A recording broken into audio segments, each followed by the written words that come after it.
Hi everyone, it's Kathleen. I am here today to share with you what I am doing following along Jennifer Clouston's project that she's making on YouTube. She's doing something with paper piecing, English paper piecing. I don't like to do paper piecing, so I wanted to work on wool. I have many different wool packs that I have purchased, many wool projects from Sue Spargo that I would like to do. So I got out one of my big wool pieces that I purchased online, Red Sand Fiber Art Studio. It's in Canada, and she dyes her own stuff. So I got some of this from her and some of them from another place online as well from the US. They come in different packs of wools. I like working with wool because when I cut it, this is 100% wool. It's not a wool blend. A wool, when you cut it, it doesn't fray. It's like felt actually. So, but it's soft. And it's refined nowadays, so it's not itchy. Wool, for the people that are allergic to wool, like myself, before, I'm going to say in the olden days, we had wool, but they had those little barbs of grasses because they shear the sheep, and then the sheep, of course, rub along the grasses, the dry trees, the this, the that. So it's the prickles of the dry trees and stuff that are itching us, that are like little shards of branches that bother people that have wool, that are bothered by the wool when they find it itchy. So this is Jennifer is doing she said a project. When I listened to her second video about this project, she says it was going to be a bag. I didn't know what it was going to be, so I didn't paper piece fabric together. She said cut out 2-inch hexagons, and if you go to her channel, you can follow along how she's doing the English paper piecing. So what I did is I cut a 2-inch is across the top or across the flat side. So a 2-inch, did I say hexagon? 2, 4, 6 hexagons, 2-inch hexagons, and she placed them, she placed them this way. So we have 2 full ones, 2 full ones, 2 full ones, and 2 full ones. So it's 13, I think she counted here. So 1, 2, 3, 4, 5, 6, 7, 8, 9, 10, 11, 12, 13 full hexagons. And at the top, we have half a hexagon and half a hexagon. So I have used the whip stitch to stitch mine on, and bringing this up close. That's how I stitched it on. I want to show you people, because some people ask me, well, how did you stitch it on? If I say, well, I did the whip stitch, well, some people don't know what I mean. So I left a couple of spaces. So this video is only going to show you how to whip stitch wool onto wool. This is a wool fabric, this striped bit. This striped bit I was gifted, and it is a wool fabric. It's a fabric blend of some sort, and I say that because I could actually pull these strings out in wool, and this is a same thing. This is a wool blend, but the other ones like this, well, I guess you could pull strands out of this too. Anyway, regardless, I want to show you how to do the whip stitch. This is how I do my whip stitch. Here, let me just turn this around. So I've done most of this. I've selected to do neutrals, and from what I gather on Jennifer's video today, this bottom strip, oops, I said a wrong thing. These are the handles.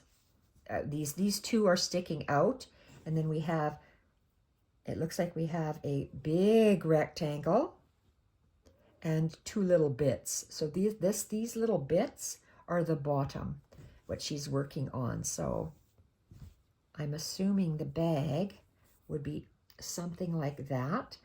I may have to be cutting this off depending on how she sews this together. But for now, I like that it's all one piece inside. It's soft for me. I can carry my anything inside here, my stitching projects. So I want to just line these all up. I was lucky that this actually fit on here. I didn't measure or cut. This is a piece of wool that I received when I purchased that wool online. I don't have a store here that I can just buy wool pieces like this in Edmonton that I know of. So I just buy mine online, and I have a lot for some Sue Spargo projects. And then I bought some just because in shades of neutrals. God knows why I was going to make it, or I had no idea what I was going to make, but I guess this is one of the projects I'm going to be making with it. And I love working with wool. So, okay, here we are. So to do a whip stitch, okay, I'm going to carry my needle just back to the back. So if this was just a newly threaded piece of a needle and thread, I would just attach it. I take a little bite, and when you're working with wool, it's almost like you're stitching through a sponge. It's quite thick, so you're going, and I'm actually just working in this outer layer, or one layer. I'm not working through both right now. I'm securing it. So to secure my thread, I take a small little bite, and where my two, and if it's tied at the bottom, I just go in between my two threads, and there we go. It's tight at the bottom with a little knot, and then I just take another little bite, and let's come up. So I just secure it with a whip stitch. And this video is for just those people who don't know how to do a whip stitch for wool applique.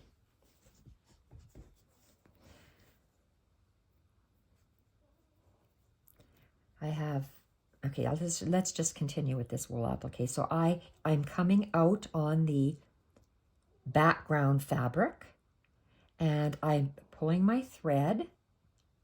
Can we see this? I'm pulling my thread across, and that's where my stitch is going to go. And this is supposed to be invisible, and I'm going to be doing all sorts of fancy embroidery on top. So I'm just going to take I'm working with a regular needle with a long eye. So you can see it's a short needle. It's maybe 1.25 1.5 inches. I tend to work with larger needles than that. So if I drop my needle, it's because I can't hold on to it. So here we are. I'm dragging my thread onto the applique, and I'm just holding it with my finger, and I'm going to go down where I know it's going to lay, and it's the smallest little bite, about 1/8 of an inch. And then I'm going to go up on the background. I'm going to go through both layers and come up again on the background fabric. So I'm outside the hexagon.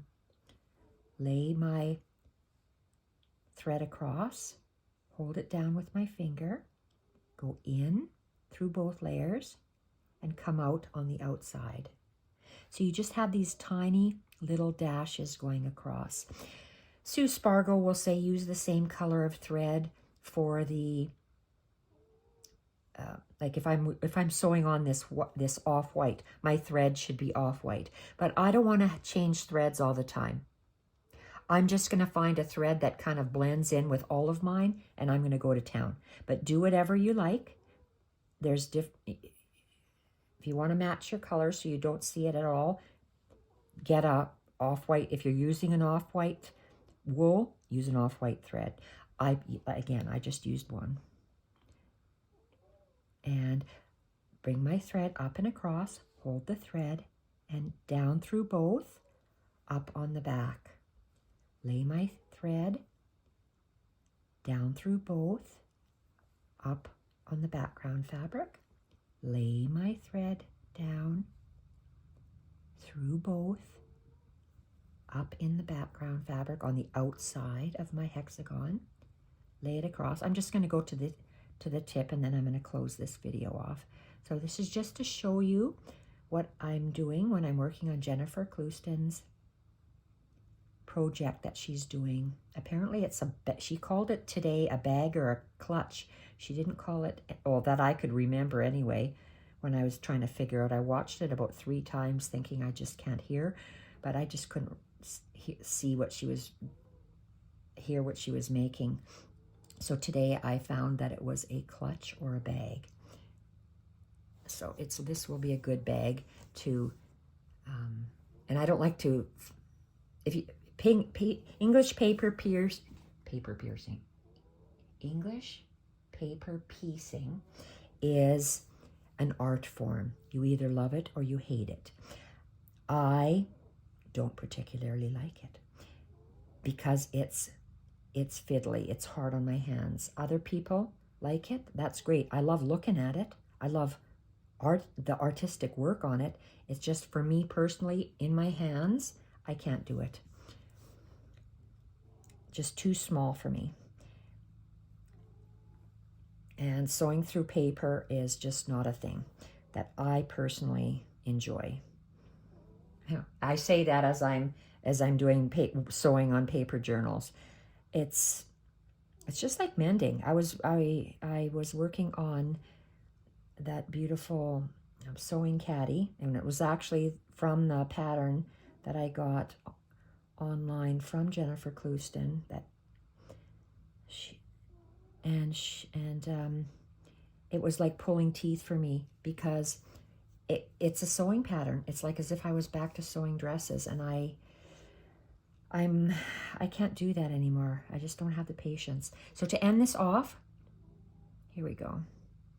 That's what happens when you get older. You lose your patience for things. So I just make one little tiny bite, and I left myself hardly any thread. I can barely see it, this gray on the gray. I'm making a second knot, but I'm going to catch that little thread, go through the loop. Jennifer shows it better than I do because I really go to the last of my threads and pull to the end. Oh, way to go. My thread just broke. Oh well, I'm happy with that. I was going to hide my threads, tell you how you take your needle. If this wouldn't have broken, I would have just gone underneath, hid my thread like this, and then I would have cut it off. But now I have to snip it off, and I'm going to have an end here. That's okay. I'm fine with that. You learn to live with things when things don't work out. So that's the end of the video today, showing you how to whip stitch wool pieces onto a wool background. And I will be back with a different video showing how I am going to be stitching the beautiful flowers that Jennifer is stitching. Thank you everyone for watching. Bye for now.